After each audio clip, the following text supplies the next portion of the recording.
Ok, bonjour, tentative de présentation de mon application Chat Translate. Je présente deux émulateurs qui sont censés interagir ensemble puisque Chat Translate a pour fonctionnalité principale de mettre en correspondance deux utilisateurs dans des conversations ou plusieurs utilisateurs dans des conversations et de pouvoir sélectionner la langue dans laquelle on reçoit les messages. Donc je vais présenter tout ça. Alors, sur ma droite, un émulateur avec l'application Chat Translate lancée en mode sans utilisateur connecté. Donc pour présenter l'interface, il y a juste une top bar en page d'accueil avec la possibilité de modifier la langue de l'application, anglais-français. Pour le moment, toute la traduction n'est pas faite. Sinon, on peut accéder aux invitations, une zone d'invitation qu'on parcourra un peu plus tout à l'heure. Et sinon un burger button pour se connecter. Pour se connecter, j'ai une tab bar dans mon OTH view, donc je peux me connecter ou m'inscrire. M'inscrire, c'est un pseudo, un email unique et un mot de passe. Et ensuite, je peux me connecter. Donc si on regarde l'interface de gauche, là je suis en mode connecté. Donc mon burger button me permet d'accéder à un profil ou à me déconnecter de l'application, enfin de mon compte utilisateur.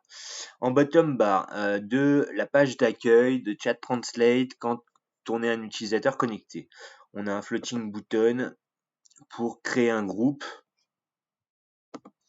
et on a une bottom bar qui permet d'accéder à l'historique des conversations de l'utilisateur.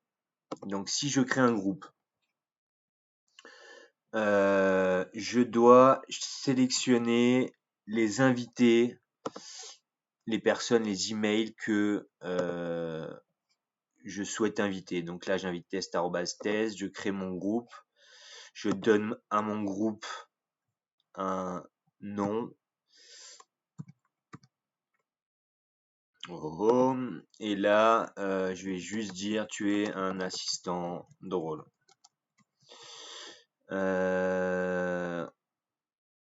C'est un prompt system, c'est une logique de prompt system que je présenterai un peu plus dans son management. Alors, je save prompt system, donc j'ai une created with success, et donc si je vais dans mon historique, j'ai bien accès à ma conversation. Je peux soit la delete, soit l'afficher. Donc pour présenter l'interface de chat, en haut à droite, je peux manager mes prompt systems en les visualisant sous forme de liste, avec pour chacun un update, un delete et possiblement la possibilité en floating button de créer un nouveau prompt. Ensuite, à gauche, le management des membres. Ensuite, la possibilité de mettre en favori la conversation ou non. Donc, l'écran est vide pour le moment, c'est ma zone d'affichage des messages. Et en bottom, en fait, j'ai la fonctionnalité principale de l'application. Donc, traduire en, je choisis quelle langue supportée par ChatGPT j'utilise pour recevoir mes messages. Donc là, possiblement, je vais mettre English. Ensuite, j'ai la possibilité de parler à un bot, donc parler à ChatGPT et qui me réponde. Ensuite, je peux envoyer un message fichier, un fichier quoi, et je peux enregistrer un enregistrement audio. Donc, si je reprends l'émulateur de droite, que je me connecte à test.fr, normalement, j'ai dû recevoir une invitation. Donc, on va voir comment ça se passe. Je me connecte. Allez, connexion réussie. Donc je visualise bien en haut à droite que j'ai une invitation en cours. Invite you to join the group. J'accède à l'interface qui me permet de signaler et accepter une invitation. Moi, j'accepte. Invitation accepted with success. Et donc, si je vais dans mon historique de conversation, utilisateur, j'ai bien mon OOO. Donc, si je me connecte à la conversation, tout en sachant que mon émulateur de gauche reçoit les messages en English, si j'écris bonjour, je devrais recevoir hello. Bim. Hello.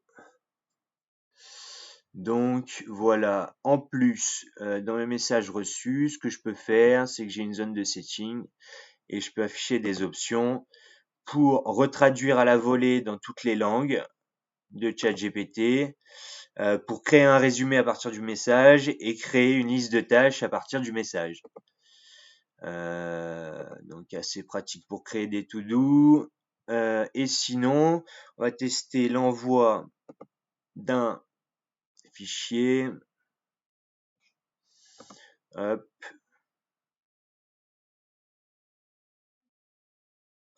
Je send.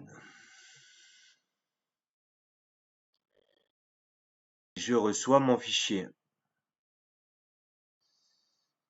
Donc là, possiblement, celui-là, je peux plus faire des transcriptions, mais par contre, je peux télécharger mon fichier.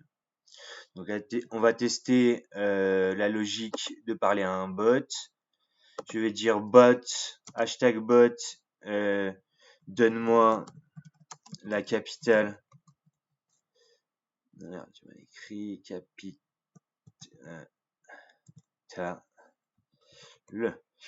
Donne-moi la capitale de l'Italie.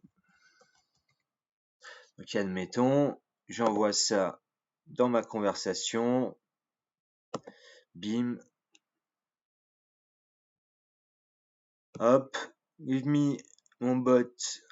Il reçoit la réponse du capital of Italy is Rome. On remarque que c'est bien en anglais et que à droite c'est bien en français parce que c'est les langues de conversation, de la conversation, enfin pour laquelle bref, c'est la langue demandée par l'utilisateur pour recevoir ces messages. Voilà, plus simple. Bref, voilà, on a à peu près tout testé. Merci à vous.